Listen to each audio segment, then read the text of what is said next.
엄마 뭐예요? 이게 진짜 이럴 거예요. 내용 증명까지 보내는 게 부모가 할 짓이에요. 진수야, 엄마, 이건 네가 얘기한 효도 계약서대로 한 거야. 내가 그때 하자고 해서 만든 거잖니. 엄마는 그냥 그걸 지키는 것뿐이야. 근데 지금 우리가 쫓겨나야 한다는 거예요.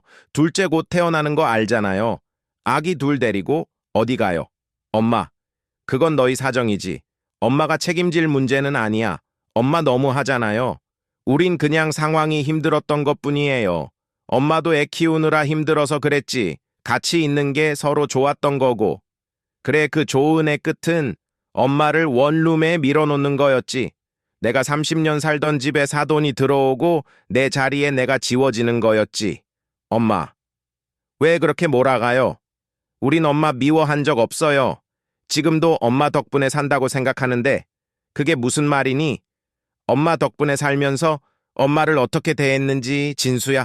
엄마 너도 알잖아. 내가 뭘 더 잃어야 너희가 날 사람으로 볼. 거니 엄마.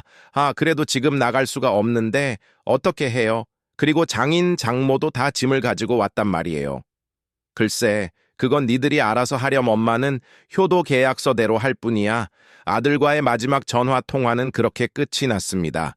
네, 안녕하세요. 오늘 이야기는 경기도 성남에 살고 있는 일은 살 정지영 할머니 이야기입니다. 네, 여러분 효도 계약서라고 들어보셨나요? 남편이 세상을 떠나면서 의지하고 기댈 때는 왜 아들밖에 없었는데요. 남편이 세상을 떠나기 전 효도 계약서 반드시 만들어 놓으라고 해서 그리고 아들도 만들자고 해서 법무사 사무실까지 가서 물어보고 만들었는데요. 내 집에 들어와 살던 아들 며느리를 제대로 한번 교육시킨 계기가 되었네요. 네. 어떤 이야기인지 들어보시고요. 부모 자식 간의 관계에 대해서 다시 한번 생각해 보셨으면 해요. 네. 이 영상이 마음에 드신다면 구독과 좋아요, 알림 설정 부탁드립니다. 그리고 23 겨울정. 시할머니는 친구 소개로 남편을 만났습니다. 남편은 군인이었고 키가 크고 말수가 적은 사람이었어요. 서로 몇 달을 편지로 오가며 마음을 나누다 24세 결혼식을 올렸습니다. 그리고 결혼하고 1년, 2년, 5년이 지나도 아기는 생기지 않았습니다. 병원을 찾아가면 자연 임신이 힘들 수 있다는 말만 반복되었고 그때마다 마음 한구석이 무너졌어요. 10년이라는 시간을 그렇게 흘려보냈습니다. 그리고 포기하려던 찰나 의사가 시험관 시술을 제안했어요. 남편은 선뜻 그러자고 하지 않았습니다. 힘들까봐 걱정되었겠지요. 하지만 전 간절했어요. 그리고 첫 시도는 실패, 두 번째도 실패, 세 번째 시술에서야 기적처럼 생명이 찾아왔습니다. 그 아이가 할머니의 유일한 자식인 아들 진수입니다. 남편은 그때 이후 더 열심히 일했습니다. 전국 각지를 돌아다니면서 군 생활을 했습니다. 강원도, 경기도, 전라도, 경상도까지. 그리고 진수 아빠는 항상 짐을 싸고 떠나기 바빴습니다. 정씨 할머니는 성남에서 진수를 키우며 살아야 했습니다.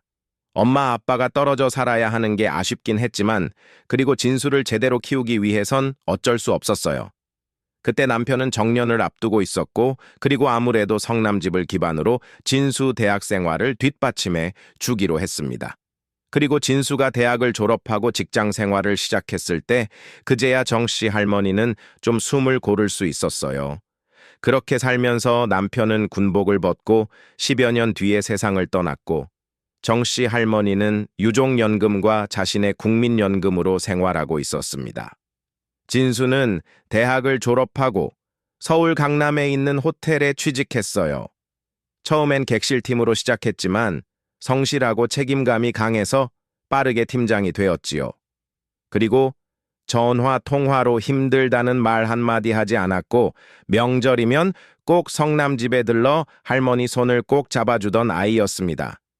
진수는 호텔에서 일하던 한 직원과 3년 사귄 끝에 결혼을 했어요. 며느리는 깔끔하고 예의 바른 아이였어요.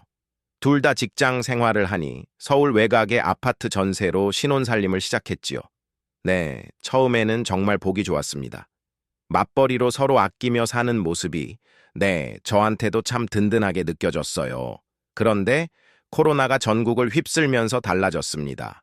코로나가 시작되고 1년 뒤 진수의 회사에서 구조조정이 있었어요. 그리고 호텔 업계는 손님이 뚝 끊기면서 줄줄이 폐업과 인력 감축에 들어갔지요. 진수는 어느 날 전화를 걸어와 엄마 나 일 그만두게 됐어. 괜찮아. 알바라도 하면서 버틸게라고 말했어요. 그 목소리는 씩씩했지만 그 뒤로 진수는 낮은 배달밤엔 대리운전으로 하루를 보내기 시작했어요. 며느리는 회사에 계속 다니고 있었고 그리고 둘은 힘들어도 서로를 의지하며 살아가려 했지요. 그러다 아기가 생겼다는 소식을 들었어요. 할머니는 처음에는 무지 기뻤습니다. 그리고 진수 품에 아이가 안길 생각에 남편도 하늘에서 기뻐하겠지 싶었어요. 하지만 출산일이 다가오면서 문제는 점점 더 커졌습니다. 그 병원비며 육아 준비며 경제적으로 감당할 수 없는 일들이 많아졌어요. 둘이 살던 집은 서울 변두리의 작은 전셋집이었고 그리고 곧 계약도 끝날 예정이었지요. 그러던 어느 날 진수가 성남 집에 오겠다는 말을 꺼냈어요. 엄마 잠깐만이라도 같이 살면 안 될까? 애기도 낳고 우리가 너무 힘들어. 전세 보증금도 올라서 도저히 감당이 안 돼. 그 말을 듣는 순간 정씨 할머니 마음은 무겁게 내려앉았습니다.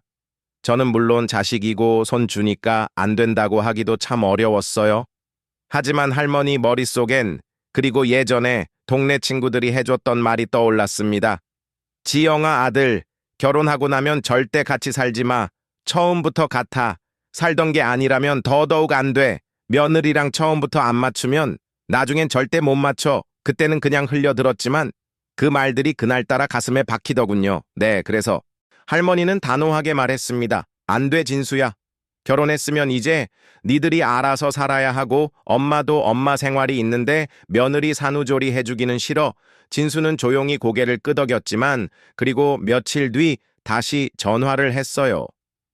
엄마 산후조리 도와줄 사람도 없고 나도 나 밤으로 일하느라 집에 없으니까 조금만 정말 조금만 같이 살자. 할머니는 잠시 생각한 끝에 그럼 며느리 친정, 엄마는 찬우, 조리는 원래 친정에서 하는 거잖아 라고 말했어요. 그리고 진수는 머뭇거리다 대답했어요. 장모님도 아버님이 많이 편찮으셔서 요즘 집에서 간병 중이래. 천안도 외국에 있어서 도와줄 사람이 없대. 그 말을 듣고 나니 말문이 막히더군요. 그리고 할머니가 그럼 산후도우미를 쓰는 건 어떠냐고 해도 아기 맡기기가 불안하대. 비용도 부담되고 하며 진수는 계속 간곡히 부탁했습니다. 엄마, 며느리도 엄마 좋아하고 엄마가 해주면 제일 믿음이 간다해. 우리 딱 6개월만 있을게. 그 뒤엔 꼭 나갈게. 그 말에 결국 할머니는 고개를 끄덕이고 말았어요. 그리고 이미 며느리는 배가 많이 불러 있었고 그 상황에서 등을 돌릴 수 있는 엄마는 없었던 겁니다. 그리고 진수와 며느리가 집에 들어오고 나서 출산 준비도 자연스레 할머니 몫이 되었습니다. 아기 내복이며 기저귀 젖병 수유 패드까지 뭘 준비해야 할지 몰라. 그리고 동네 후배들한테 물어가며 하나하나 챙겼어요. 며느리는 몸이 무거워 힘들다며 거의 방 안에만 있었고 그리고 진수는 새벽부터 밤까지 알바를 다녔어요. 그렇게 출산일이 다가왔고 결국 며느리는 병원에서 예쁜 손녀를 낳았습니다. 저는 아기 얼굴을 처음 봤을 때 기특하고 눈물 나고 그래도 이 아이 때문에 버틸 수 있겠다는 생각이 들었어요. 병원에서 2박 3일을 보낸 뒤 산후조리원으로 옮기게 되었는데 그리고 그때도 비용 문제며 물건 나르며 모든 일이 할머니 손을 거쳐야 했습니다. 엄마, 며느리 산후조리원 챙기는 건 내가 좀 힘들어. 엄마가 좀 도와줘. 짐도 옮기고 필요한 거 있으면 챙겨줘야 하니까. 그 말에 할머니는 조리원까지 며느리 짐을 옮겨주고 그리고 아기 사진도 자주 받아보며 집을 지키고 있었어요. 그런데 며칠 뒤 할머니가 조리원에 반찬 몇 가지를 들고 갔을 때였어요. 그리고 조리원 로비에 낯익은 여자가 앉아 있었어요. 며느리 친정 엄마. 그러니까 할머니의 안사돈이었습니다. 놀라서 눈이 커졌어요. 얼마 전까지만 해도 남편 간병 때문에 조리 못 온다고 들었는데 그리고 거기 앉아 있는 모습이 너무도 태어났거든요. 잠시 뒤에 진수를 불러 따로 물었습니다. 진수야. 너 장인 건강 안 좋다며 그래서 장모가 못 오신다 하지 않았니? 진수는 시선을 피하며 말했어요. 아, 그게 요즘 좀 나아지셨대.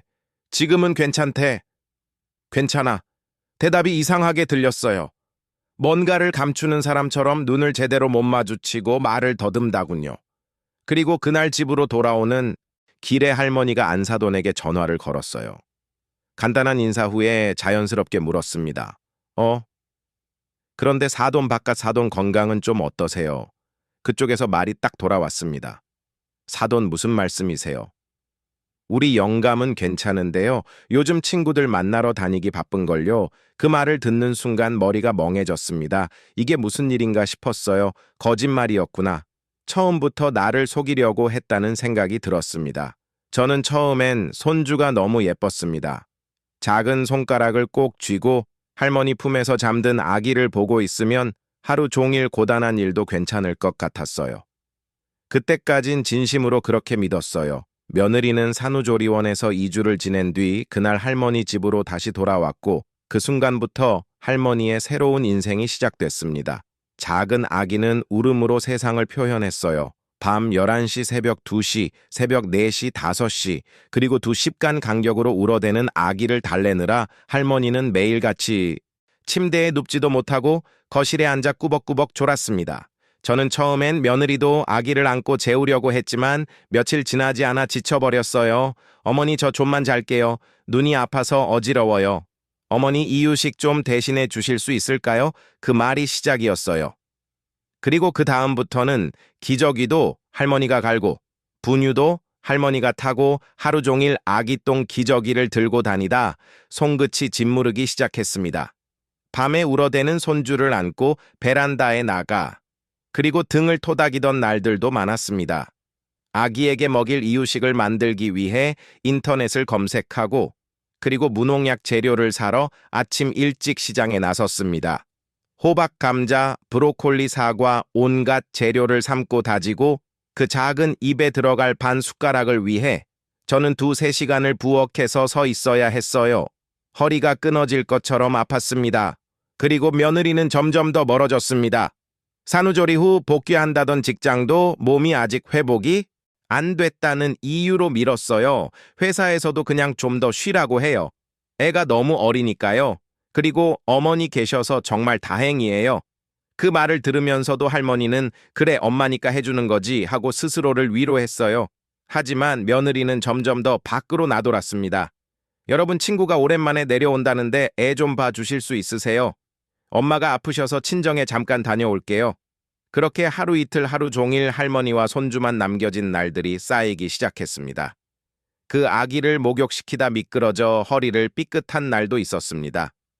욕실 바닥에 손을 짚은 채 한참을 일어나지 못하고 앉아 있었습니다. 그리고 아들에게 전화를 걸어 진수야, 엄마 너무 힘들어. 허리도 아프고 잠도 못 자. 진수는 조용히 대답했어요. 엄마 미안해. 조금만 진짜 조금만 더 참아줘. 미안하다면서도 엄마 그리고 달라지는 건 하나도 없었어요. 잠든 손주 옆에 앉아 새벽 3시에 말없이 앉아 있었습니다. 그날은 유난히 하늘이 맑았습니다. 햇살이 따사롭고 바람도 살랑살랑 불었어요. 아기 재우고 빨래 널고 저는 부엌에서 국을 끓이고 있었는데 며느리가 방에서 나오더군요. 하얀 원피스에 머리를 틀어 올리고 그리고 입술에는 선명한 장미빈 립스틱이 칠해져 있었어요.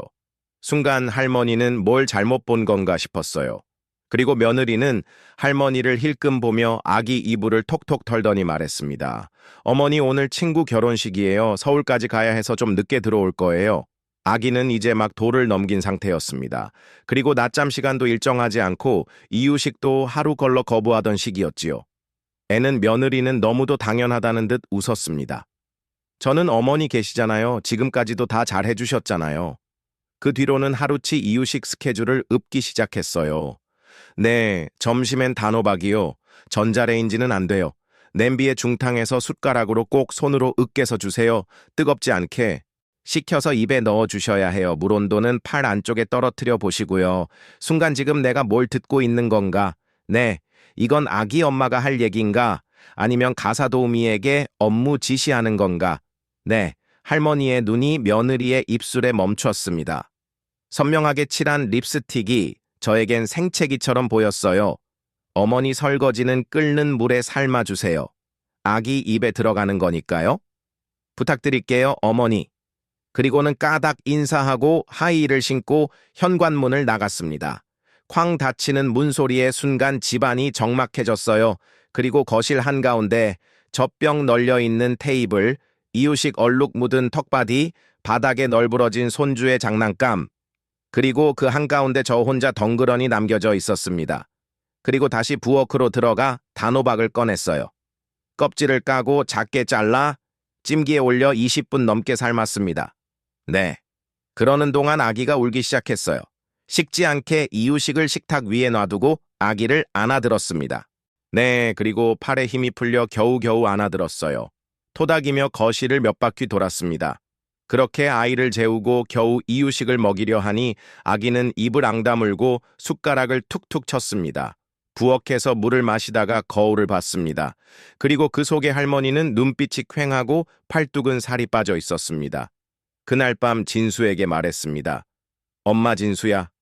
엄마는 이제 힘들다. 엄마도 사람이다. 이젠 나가라. 엄마 1년만 더 봐주시면 안 될까요? 그땐 애기 엄마도 복직하고 저도 취직하면요. 아들 진수의 말에 다시금 할머니의 마음은 약해졌습니다. 그리고 며칠 뒤 진수가 편의점에서 사온 삼각김밥 봉투를 식탁 위에 놓은 뒤였습니다. 그날 할머니는 그날도 온종일 아기를 안고 있었고 며느리는 오후 내내 누워 있었습니다. 엄마 이렇게 계속 계시면 너무 힘드시잖아. 며느리도 예민하고 엄마도 이제 연세가 있으시고 그 말이 시작이었습니다. 그래서 진수는 주머니에서 종이 한 장을 꺼냈습니다. 작은 원룸 사진이 인쇄된 계약서 초안이었습니다. 저는 근처에 이런 방 하나 구했어요. 햇빛도 잘 들고 주변에 마트도 있어요. 엄마 잠깐 여기 계시면 몸도 좀 쉬시고 며느리도 마음이 좀 편해질 것 같아서요. 나중에 아기가 3살쯤 되면 우리 같이 바라보고 나갈게요. 진짜야, 안녕. 엄마. 그 말은 당신은 여기서 이제 쉴 권리가 없다는 통보와 같았습니다. 그리고 입으로는 편히 쉬라고 말하면서 할머니를 집 밖으로 내모는 그 이중적인 배려가 가슴 깊숙이 비수를 꽂았습니다. 그리고 진수는 말했습니다. 월세는 내가 낼게요. 엄마보다 안 드릴게요. 그 말에 할머니는 고개를 저었습니다. 아니다.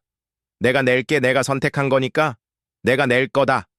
진수는 당황한 듯 할머니를 바라봤습니다. 저는 아들이었지만 그 눈빛에선 할머니를 이해하지 못하는 어떤 어른의 표정이 담겨 있었습니다. 그날 밤 작은 캐리어 하나에 그리고 겨울옷 몇 벌과 남편 사진 약통 하나를 담았습니다. 그게 전부였습니다. 한평생 살아온 집에서 내가 짊어지고 나갈 수 있는 건 그 정도뿐이었어요. 진수가 차로 원룸 앞까지 데려다 줬습니다. 그리고 짐을 내려놓고 열쇠를 건네주며 말했어요. 엄마, 진짜 여기서 편히 쉬어요. 우리도 애 크면 나갈게. 조금만 이렇게 지내요. 할머니는 고개를 끄덕였습니다. 말도 안 나왔습니다. 그저 얼어붙은 것처럼 작은 문을 열고 저는 그 연간 안으로 걸어 들어갔습니다. 방 안은 창 하나, 침대 하나, 작은 싱크대 하나, 그리고 벽에 걸린 시계 하나뿐이었어요. 햇빛이 들긴 했지만 따뜻하진 않았습니다. 사람이 살아있는 공간은 햇살이 아니라 사랑으로 되어지는 법이지요. 진수가 떠나고 방 안은 고요했습니다. 처음 며칠은 아침에도 누운 채 창문만 바라봤어요. 햇살이 벽을 타고 들어오는 모습이 그리고 그렇게 따뜻하게 느껴질 줄은 몰랐습니다.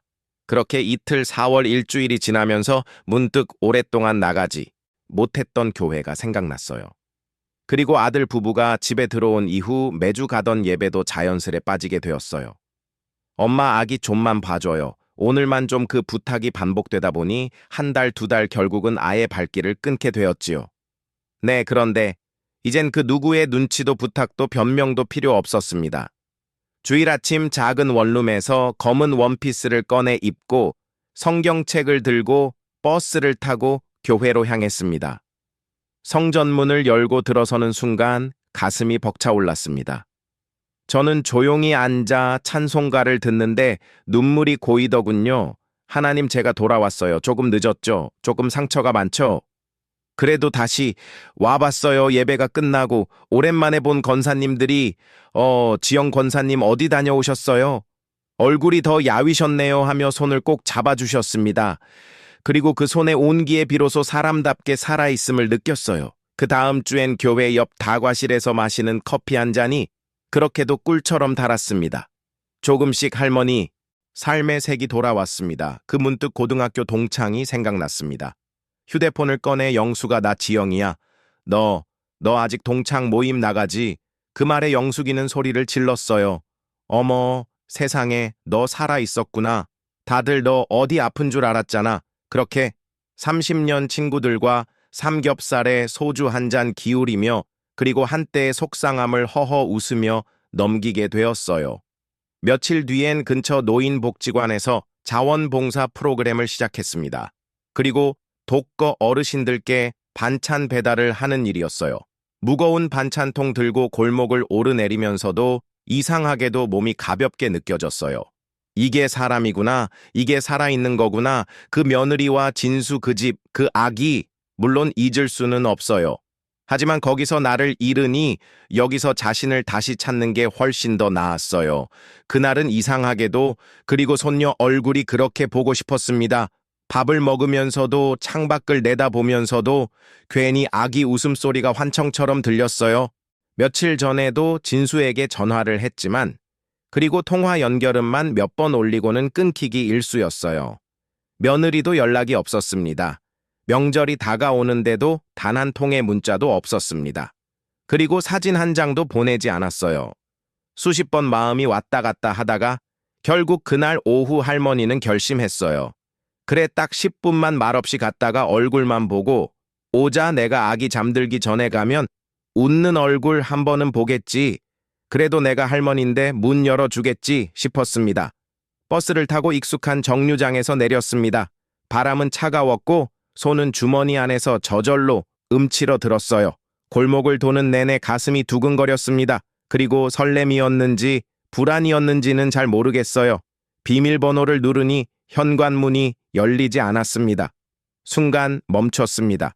다시 한 번, 그리고 또 한 번, 총 4번을 눌렀습니다. 그리고 결과는 같았어요. 비밀번호가 바뀌어 있었습니다. 그 자리에 얼음처럼 굳어졌습니다. 근데 이게 무슨 뜻인지 말로 설명하지 않아도 가슴이 먼저 알아챘습니다. 나는 알지도 못하는 사이 이 집에서 완전히 지워졌구나 하는 생각이 들었습니다. 그리고 문자 하나 전화 한 통 없이 아들 부부가 내린 결정, 현관문 앞, 바로 이 자리에서 저는 처음으로 진짜 외부인이 되었어요. 휴대폰을 꺼내 진수에게 전화를 걸었습니다. 네, 손이 떨렸습니다. 몇 번 올리더니 그제야 전화를 받더군요. 진수야, 엄마야. 현관 비밀번호가 바뀌었더라. 왜 바꿨어? 진수는 당황한 듯 헛기침을 하더니 말했어요. 그냥 좀 바꿨어. 요즘 택배도 많고 그래서 그 말을 듣는 순간 숨이 턱 막혔습니다. 내가 정말 이 사람들에게 이제 불편한 존재가 되었다는 생각이 들었습니다. 그 자리에 서서 몇 분을 멍하니 있다가 다시 발걸음을 돌려 버스 정류장으로 걸어갔어요. 그날 밤 잠이 오지 않았습니다. 현관문 앞에 서 있던 내 모습이 눈앞에서 지워지지 않았습니다. 며칠 뒤 교회에 갔을 때였습니다. 예배를 마치고 마당에서 권사님들과 다과를 나누던 중 누군가 조용히 말을 건넸습니다. 지영 권사님 들으셨어요? 그 안사돈이 며느리랑 같이 나온다더라고요. 주말에 배에 가끔 보이던데요. 순간 귀를 의심했습니다. 네. 우리 며느리가 여기 교회에요. 다른 집사님이 덧붙였습니다. 네.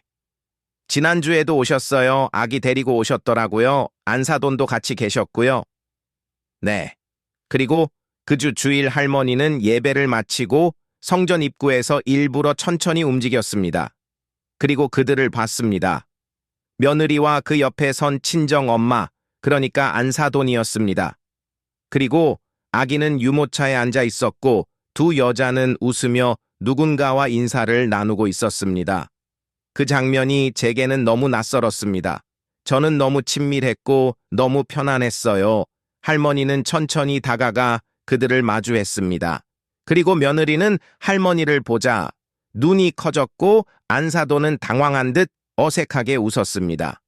여러분, 사돈 여기 계셨어요. 애기 좀 보여드리려고 했는데 그 말이 더 서운했습니다. 나는 보고 싶어서 직접 찾아온 사람인데 보여드리려고 했는데라니요. 그리고 그 순간 모든 게 정리됐습니다. 할머니는 조용히 물었습니다. 자, 돈, 여기 교회 다니시게요? 아유, 아니에요. 네, 저는 잠깐 그냥 구경 삼아 다니러 왔어요. 여기 교회가 너무 좋다길래 그 말이 끝나기도 전에 저는 다른 권사님의 말이 떠올랐습니다. 지리형 권사님 사돈댁이 이쪽으로 이사 오신다던데요. 딸네 집에 같이 산다고요? 모르셨어요? 내려놓으라고 해서 내려놓았을 뿐인데, 기다리라고 해서 기다렸을 뿐인데, 그리고 그들은 그 자리를 완전히 빼앗으려 했던 거였습니다. 원룸에 돌아와 혼자 앉아 효도 계약서를 꺼냈습니다. 그 종이는 아들이 할머니 집에 들어오기 전 아들과 작성한 것이었습니다.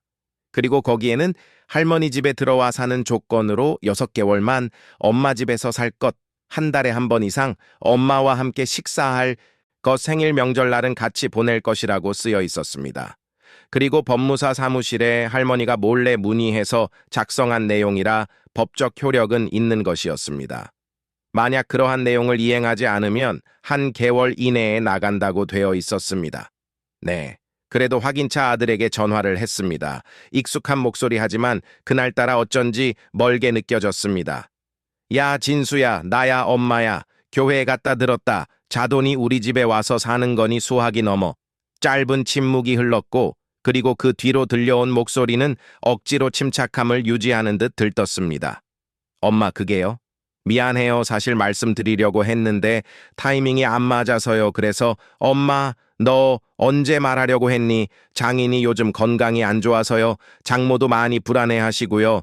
그래서 잠깐, 진짜 잠깐만 같이 지내기로 했어요. 정씨, 할머니는 순간 손에 쥔 휴대폰을 꼭 쥐었습니다. 오늘은 손끝이 하얗게 질려갔습니다. 그 얘기를 왜 나한텐 하지? 안 했니? 누구 집인데 말도 없이 그런 결정을 해. 엄마, 그게 엄마가 요즘 힘들어 하시는 것 같아서요. 장모님이 말했어요. 이럴 땐 친정 엄마가 도와줘야 한다고요. 게다가 둘째 준비도 해야 하고요. 도와줘. 내가 도와준다고 출산 준비도. 산후조리원에서도 지금까지 2년 동안 내가 돌볼 동안에는 어떻게 했는데 이제서야 사돈이 도와준다고. 그리고 지금까지 내가 한 건 뭐니 도움이 아니라 그저 당연한 거였니? 네. 엄마가 해준 거 진짜 고맙게 생각해요. 근데 엄마니까 해주신 거잖아요. 자식한테 해준 걸로 그렇게 따지듯 하면 서운해요. 할머니의 심장이 철렁 내려앉았습니다. 네, 그리고 그 말을 들은 순간 가슴이 싸늘하게 식어가는 게 느껴졌습니다. 서운한 게 너야, 너 아니면 나야, 엄마. 당연히 저죠, 진수야. 나는 밤마다 애 안고 재웠고 이유식 만들면서 허리 아파서 부엌에 주저앉은 적도 있어. 며느리 친구 만나러 나가도 웃으며 문 열어줬고, 그리고 손주, 기저귀 한 통을 하루 만에 쓰면서도 한 번도 그걸 따졌다 생각한 적 없었어. 정씨 할머니의 목소리가 갈라지기 시작했습니다. 그리고 가슴 깊은 곳에서 올라오는 울음이 목에 걸려 말끝을 떨게 했습니다. 근데 지금 너는 그 모든 걸 그냥 엄마니까 당연한 일이라고 하네. 그 말 참 쉽다, 진수야. 아들은 다급하게 말했습니다. 아니에요. 엄마 그렇게 받아들이지 말아요. 우린 엄마가 있어서 진짜 다행이었어요. 엄마가 안 계셨으면 우리 못 버텼어요. 정씨 할머니는 조용히 숨을 들이마셨습니다. 말이 길어질수록 그 마음은 점점 더 멀어지는 것 같았습니다. 그 다행이 결국 내가 내 집에서 쫓겨나든 나와야 하는 다행이었니? 네, 엄마. 그런 뜻 아니에요. 그럼 어떤 뜻이니? 차도는 힘드니까 들어와 살고 나는 힘들어도 혼자 원룸에서 참으라고. 그게 너희가 말하는 서로 돕는 거니 엄마 상황이 그렇게 된 거예요. 우린 아직 시작도 못했잖아요. 아이도 있고 살림도 많고 지금은 좀 복잡하지만 곧 다 정리돼요. 조금만 더, 진짜 조금만 더 기다려줘요. 진수야, 내가 말하는 그 조금만은 지난 2년 동안 몇 번이나 들었는지? 아니, 할머니는 웃지도 울지도 못한 채 말했습니다. 내가 그동안 몇 번을 조금만 참으라고 했는지, 며느리 둘째 생긴다고 했을 때도, 그때도 나 혼자 조금만 더 참았고, 내가 그 작은 방에서 허리 아프고 나 다리 아파서 제대로 못 잔 적이 한두 번이 아니야. 그래도 참은 건 다 너희가 말한 그 조금만 때문이었어. 네, 엄마 미안해요, 진짜로. 근데 지금 이 시기만 넘기면 우리가 진짜 제대로 자리 잡고 그땐 엄마 다시 모실 거예요. 그땐 또 어떤 핑계가 나올까? 셋째라도 생기면 그때도 나더러 기다리라 하겠지. 그땐 사돈이 더 힘들다고 또 방 내주라 하겠지. 할머니의 음성이 떨려왔습니다. 그리고 그 말은 눈물이 아니라 분노로 떨리는 소리였습니다. 진수야, 이 집은 내가 사는 집이야. 내가 물려받을 집이 아니라 내가 지금 살고 있는 내 삶이 담긴 공간이라고 아들은 한숨을 길게 내쉬었습니다. 네, 엄마, 저희가 거기 오래 살겠다는 것도 아니에요. 조금만 지나면 넓은 데로 옮겨드릴게요. 그때 되면 엄마도 편하게 지내실 수 있어요. 그 말 또 한다. 또 조금만 또. 곧 또 나중에 그런 말만 늘어놓고 이제 와서 내 집에 사돈 모시고 온다는 거야. 할머니는 수학이 넘어와 침묵 속에서 또 그리고 자신이 진짜 혼자라는 걸 실감했습니다. 진수야, 나는 지금 엄마가 아니라 방해물로 느껴져. 사돈은 가족이고 나는 그냥 식모나 가정부 같아. 한참 뒤 아들은 낮고 힘없는 목소리로 말했습니다. 네, 엄마. 그렇게 말하지 마요. 마음 아프잖아요. 할머니는 조용히 대답했습니다. 네, 그리고 너희는 마음만 아프겠지. 나는 삶이 아파. 내 존재가 아파. 그리고 이제 더는 그 아픔에 익숙해지고 싶지 않아. 그 말을 마지막으로 할머니는 천천히 휴대폰에서 통화 종료 버튼을 눌렀습니다. 그리고 효도 계약서를 다시 꺼내봤습니다. 사실 효도 계약서는 아들이 먼저 얘기를 꺼냈습니다. 그래, 엄마. 우리 그냥 서로 확실히 정해놓는 게 좋을 것 같아. 말 안 해서 섭섭한 것보다 서류라도 있으면 서로 조심하잖아. 엄마가 나중에 힘들지 않는 게 좋지. 그 말에 할머니는 고개를 끄덕였고, 그리고 그동안 이 조항 중 지켜진 게 하나라도 있었던가. 그녀는 고개를 절레절레 흔들었습니다. 눈물이 뚝 한 방울 떨어졌습니다. 계약 위반 시 한 개월 내 퇴거라는 문장 위로 방울방울 젖어갔어요. 그리고 할머니는 봉투를 다시 닫았습니다. 결심이 마음에 차올랐습니다. 그리고 다음 날 정시, 할머니는 옷깃을 단정히 여미고 평생 다니던 시장역 부동산 중개소로 향했습니다. 저는 이 집 매물로 내놓을게요. 중개인은 깜짝 놀라 되물었습니다. 무슨 일 있으세요? 아드님하고 며느리분이 살고 계시던데 할머니는 조용히 말했습니다. 아, 그 애들 이제는 세입자도 못 돼요. 그냥 집을 점령한 사람들일 뿐이에요. 조건 붙여주세요. 한 달 내에 비우는 조건이요. 할머니의 목소리는 떨리지 않았습니다. 그리고 이미 가슴이 얼어붙은 사람에게 흔들림이란 사치였습니다. 집으로 돌아오다 법무사 사무실에 들러 효도, 계약서 내용 증명을 보내기로 했습니다. 그날 며칠 뒤 내용 증명이 아들에게 도착했습니다. 그날 저녁 휴대폰이 울렸습니다. 아들 진수라는 이름이 뜨자 할머니는 심장이 먼 듯했습니다. 수화기를 천천히 들자 곧장 아들의 격앙된 목소리가 들려왔습니다. 엄마, 뭐예요? 이게 진짜 이럴 거예요. 내용 증명까지 보내는 게 부모가 할 짓이에요. 진수야, 엄마, 이건 네가 얘기한 효도 계약서대로 한 거야. 내가 그때 하자고 해서 만든 거잖니. 엄마는 그냥 그걸 지키는 것뿐이야. 근데 지금 우리가 쫓겨나야 한다는 거예요. 둘째 곧 태어나는 거 알잖아요. 아기 둘 데리고 어디 가요, 엄마? 그건 너희 사정이지. 엄마가 책임질 문제는 아니야, 엄마 너무하잖아요. 우린 그냥 상황이 힘들었던 것뿐이에요. 엄마도 애 키우느라 힘들어서 그랬지. 같이 있는 게 서로 좋았던 거고. 그래, 그 좋은 애 끝은 엄마를 원룸에 밀어놓는 거였지. 내가 30년 살던 집에 사돈이 들어오고 내 자리에 내가 지워지는 거였지. 엄마, 왜 그렇게 몰아가요? 우린 엄마 미워한 적 없어요. 지금도 엄마 덕분에 산다고 생각하는데 그게 말이니? 너 엄마 덕분에 살면서 엄마를 어떻게 대했는지. 진수야, 너도 알잖아. 내가 뭘 더 잃어야 너희가 날 사람으로 볼 거니? 엄마, 아니 그래도 지금 나갈 수가 없는데 어떻게 해요? 그리고 장인 장모도 다 짐을 가지고 왔단 말이에요. 글쎄 그건 니들이 알아서 하렴. 엄마는 효도 계약서대로 할 뿐이야. 잘 살아라. 애기도 잘 키우고 아들은 아무 말도 하지 못했습니다. 네, 할머니는 다음 날 바로 대전으로 내려갔습니다. 집을 판 돈은 부동산에서 알아서 입금을 해주었습니다. 대전으로 내려온 다음 날 언니와 여동생이 함께 사는 작은 아파트 근처 오래된 빌라 단지에서 방 2칸짜리 전셋집을 구했습니다. 햇살이 잘 드는 3층, 그리고 작은 베란다가 있는 집이었습니다. 며칠이 지나자 몸에 쌓였던 피로가 천천히 빠져나갔습니다. 여동생과 함께 시장을 돌며 장도 보았고 언니까지 셋이서 식사도 자주 했습니다. 그리고 가장 좋았던 건 다시 교회를 다닐 수 있게 된 것이었습니다. 주일 아침 할머니는 오랜만에 성경책을 꺼냈습니다. 낡은 표지 안에는 남편과 함께 예배를 드리던 시절에 성가대 사진이 끼워져 있었어요. 교회에 도착해 예배당 문을 여는 순간 할머니는 참았던 눈물이 고였습니다. 그리고 찬송가를 부르는 사람들 사이에서 조용히 자리에 앉은 할머니는 눈을 감고 기도했습니다. 그리고 그렇게 할머니의 하루는 다시 평온을 되찾기 시작했습니다. 그 평온한 일상 속에도 가끔씩 깨지는 순간이 있었습니다. 휴대폰에 낯익은 이름이 뜰 때였습니다. 아들, 진수였습니다. 그리고 처음엔 하루에 2번, 그 다음엔 이틀에 1번, 그리고 매주 문자 한 통씩 엄마 죄송해요. 정말 미안해요. 저희가 너무 철이 없었어요. 엄마 보고 싶어요. 손녀도 엄마 찾고 있어요. 잘못했어요. 그리고 그 문자를 읽고도 할머니는 아무 답을 하지 않았습니다. 답장은커녕 그 메시지를 확인하고 나면 꼭 고요한 방 안에 가만히 앉아 한참을 눈만 감고 있었습니다. 마음 한구석이 조금 흔들렸던 것도 사실입니다. 하지만 손은 휴대폰 자판으로 가지 않았습니다. 아들 부부는 결국 처가 집에도 들어가지 못했습니다. 그리고 처가에서도 안사돈이 함께 살기를 거부했다고 했습니다. 본인이 선택한 일이니 감당하라는 말만 남겼다고 했습니다.